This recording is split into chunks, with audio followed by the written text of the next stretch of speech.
El día de ayer el ministro confirmaba 13 casos.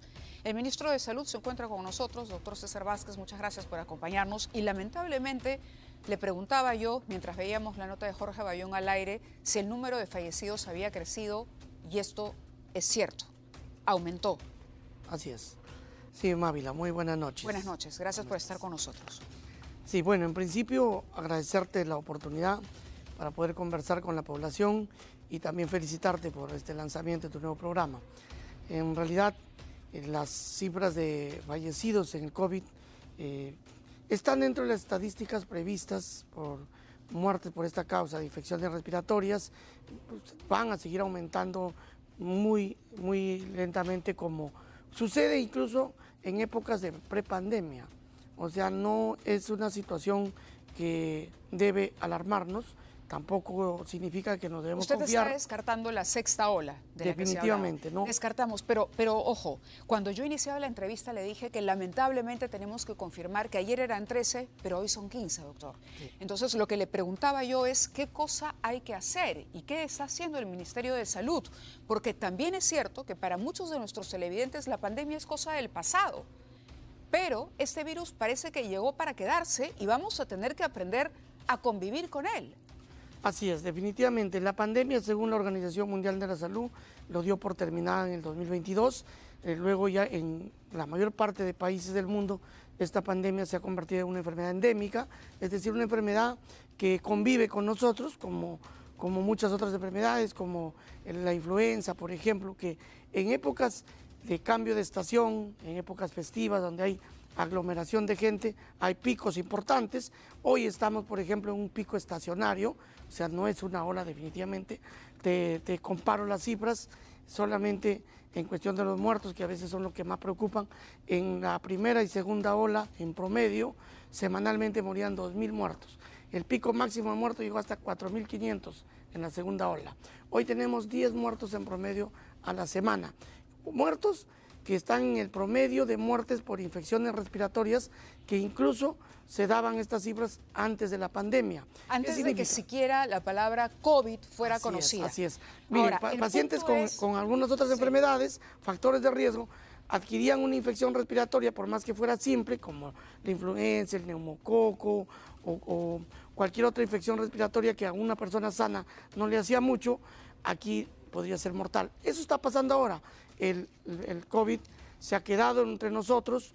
A las personas que no tienen otras enfermedades o factores de riesgo les pasa como un resfrío común, porque la mayoría ya están inmunizados, y a los que tienen factores de riesgo, estos grupos vulnerables, sí les puede significar la muerte. Por eso es que la vacuna es fundamental. Ok, vamos a ese punto. La vacuna. ¿Cuál vacuna?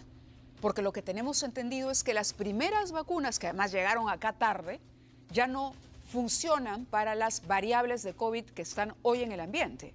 Así es, si ustedes recordarán, primero salieron pues las monovalentes y luego salieron las bivalentes, y todos querían vacunar con la bivalente porque conforme iba avanzando la enfermedad, habían nuevas variantes y la monovalente ya no era segura, no era eficaz contra estas nuevas variantes. Sin embargo, hoy, y aquí tengo, Mávila, el reporte de la OMS, ¿no?, que claramente señala tanto la vacuna bivalente, que es la que nosotros estamos hoy ofreciendo al país, como la nueva monovalente adaptada, son absolutamente seguras, eficaces contra las últimas cepas. Las últimas variantes. Ahora, estas variantes son la JN1. JN1, hay también la variante de todas las variantes de Omicron, ¿no?, que hay en estos momentos circulando. La más frecuente es la JN1, que es la más contagiosa en estos momentos. ¿La podemos responsabilizar de las muertes? ¿De los 15 casos? Claro, en pacientes que no se vacunaron definitivamente son los responsables de las muertes. Por eso que decía que la vacuna es la diferencia entre la vida y la muerte para estos pacientes que tienen factores de riesgo. Todos los pacientes que han fallecido en este año y en las últimas semanas del año pasado son pacientes que no han tenido sus dosis completas de vacunación, no han tenido los refuerzos y tenían una comorbilidad, una enfermedad severa de fondo. ¿Qué debe hacer una persona hoy por hoy que nos está escuchando, que además toma conciencia, porque hay que tomar conciencia de eso, de que las nuevas variables son mucho más contagiosas, de pronto son menos letales, ¿no? Los síntomas son menos graves, pero La importancia de la vacunación usted la ha comparado como la diferencia, el elemento que hace la diferencia entre vivir o morir después de un episodio de COVID.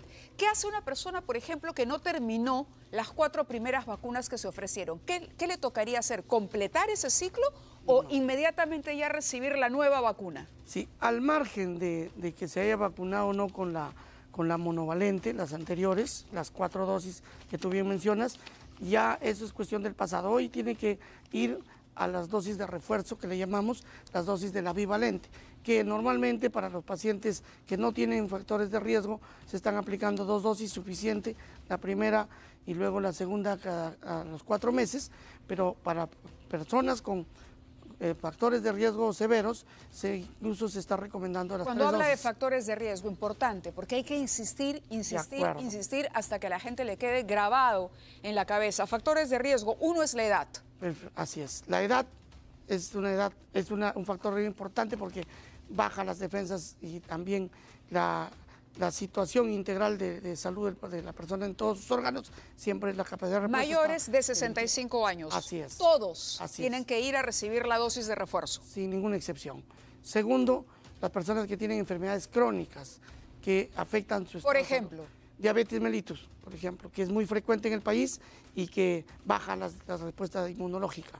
Hipertensión, enfermedades degenerativas, desnutrición crónica. Por ejemplo, hay pacientes que han muerto recién porque tenían desnutrición crónica. El niñito tenía desnutrición crónica y anemia. Entonces, enfermedades de fondo que limitan la capacidad de respuesta ante una agresión viral. Todas esas personas tienen que tener sus dosis de refuerzo de vacuna bivalente. Es imposible no recordar lo que ocurrió durante la pandemia y cómo la COVID-19 reveló que nuestro sistema de salud era muy precario y no estaba preparado, sobre todo en la línea primera de atención.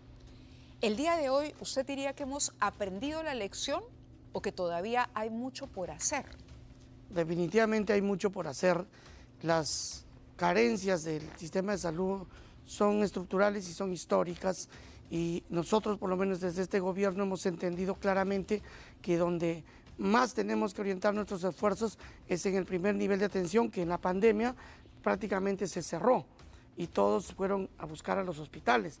Entonces, en esa línea, nosotros tenemos un plan de fortalecimiento del primer nivel de atención, donde se incluye el Plan 1000 y donde ya tenemos identificados a los establecimientos con mayor urgencia de mejora en infraestructura y equipamiento, y con ellos vamos a trabajar a través de las municipalidades y los gobiernos regionales, porque si no mejoramos nuestros centros y puestos de salud, no vamos a tener un anillo de contención y nuestros hospitales, por más que hagamos muchos nuevos, no van a darse de abasto. Las 2 personas que han fallecido el día de hoy, estas muertes se han producido en Loreto.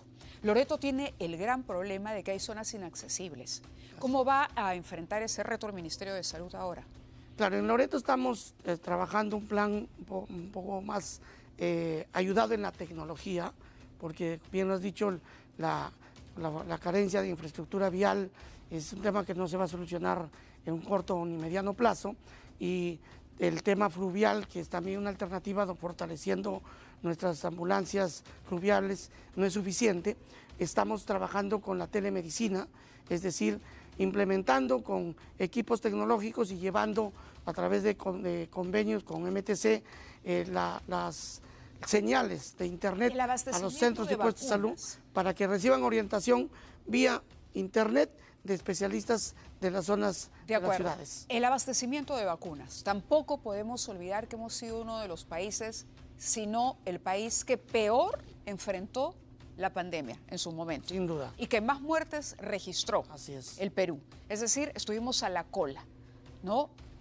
Y eso en algún momento tendrá que esclarecerse y en algún momento tendrán que establecerse las responsabilidades de ese mal manejo de la pandemia y cómo ocurrió. Y además, la demora en la llegada de las vacunas. ¿Usted le puede garantizar a la gente que nos está viendo hoy por hoy que hay vacunas para todos? Definitivamente. Tenemos vacunas suficientes y de calidad para atender a todas las personas que recurran. Muy por el contrario, muchas de nuestras vacunas están allí almacenadas o esperando por los pacientes. Han habido periodos en que nuestros puntos de vacunación estaban vacíos. Hoy gracias a este incremento, este pico estacionario, han aumentado la demanda y esperamos que sigamos así.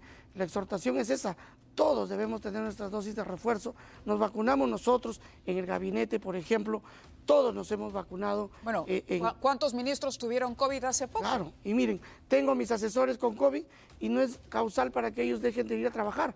Con su mascarilla, con la distancia respectiva, están ahí en el ambiente ventilado haciendo su labor, porque hoy, como ya lo he dicho, la mayor parte de pacientes que tienen el COVID sufren síntomas leves. De acuerdo, incluso podrían entonces ir a trabajar cuidando y tomando las medidas. Estamos trabajando una directiva para eso. De acuerdo. Ministro, muchísimas gracias por haber estado con nosotros esta noche. Nos ha tranquilizado por un lado, por el hecho de saber que hay vacunas, pero a no bajar la guardia. El COVID llegó, es un virus que muta, va cambiando, se convierte en otra cosa, pero se va a quedar. Y tenemos que aprender a convivir con ese COVID. Muchas gracias nuevamente. Gracias a ti.